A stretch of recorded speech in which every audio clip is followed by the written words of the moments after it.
Welcome, everybody. I'm Charles Payne in for Neil Cavuto. And as lawmakers whine about those automatic spending cuts, news our deficit topped $205 billion last month. Gina London says if Washington is crying over small cuts, how are we ever going to worry about this monster of a deficit? She's joined by Lenwood Brooks and Ford O'Connell. Hello. Gina, I want to start with you. This is nuts. I mean, the big-time money piles up, and we keep looking at this $85 billion, which in a grand scheme of things is the proverbial drop in a bucket.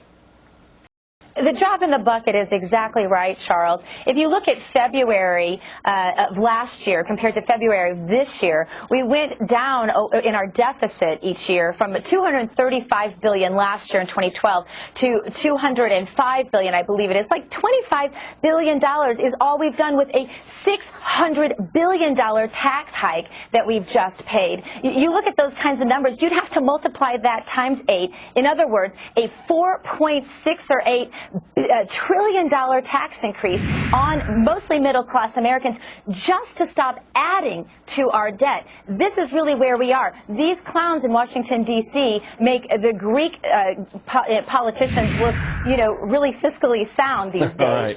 Lenwood, what do you think about that? Well, I mean, she's right on. $85 billion over 7 months, which is what the sequester will cut from March 1 to the end of September, and we ran way over that in 1 month. And the reason we have to get our debt under control is because that's how we're going to really turn the economy around. Our debt is now over 100% of the size of our entire economy, and it's really constraining growth. It's one reason why we're seeing such a stagnant recovery. Ford, I guess at this point, can we all admit we do have something of a spending problem? Well, I think we do, and what it shows is how ridiculous the president's sequester shenanigans were. The deal here is very simple. The president thinks that we can tax our way out of this, and he doesn't want to talk about it. And the fact remains, if we taxed everybody in this country who made over $1 million this year at 100%, that would only bring us up to $726 billion, and the deficit this year alone is going to be $800 to $900 billion. The bottom line is, until we modernize entitlements, Medicare, Medicaid, Social Security, which are 62% of federal spending, and with 10,000 people turning 65 every day, it's going to continue to grow. Address entitlements. This is going to continue, and the sad part is the president doesn't want to talk about it, because by not talking about it, essentially we could wind up devaluing our currency and hindering private sector job growth, which is the only way we're going to get people back to work. Well, Gina, we just had a jobs number. The president may say, look at that, a really robust jobs number, so maybe we are getting people back to work. We can have our cake and eat it, too. We can spend a whole bunch of money and have a robust economy. I wish that were true. It's not that simple, and we all know it. And nobody knows, how those numbers really break down yet. But this is the deal. This is a print and borrow do-si-do that this president has had us on from the beginning of his presidency, and that is his approach to this. Americans are going to have to make a decision, and certainly the GOP in Washington, D.C. is going to have to make a decision whether they are going to continue this print and borrow do-si-do and to continue to just tax people to the tune of $4.8 trillion if we're really talking about taxing this debt away, or are they going to cut spending? And it's going to have to be serious cuts, and they're going to have some serious spinal cord, which we're just not really seeing out of either side right now. Maybe, Lenwood, the answer will be sort of like this payroll tax hike when the new health care law taxes kick in, and we already see now where at least 35% of them are going to be paid by people and families that make less than $250,000 a year. Maybe when it really starts to hit Main Street and the wallet, the people who heard the rhetoric heard that they would be immune from this stuff. Maybe that's when the tide turns. Well, I hope so. And look, I have more confidence that the tide is turning, Charles. I mean, if you look at 2004, government spending wasn't even an issue. And it was still, Bush was still spending, and he was spending about as bad as Obama.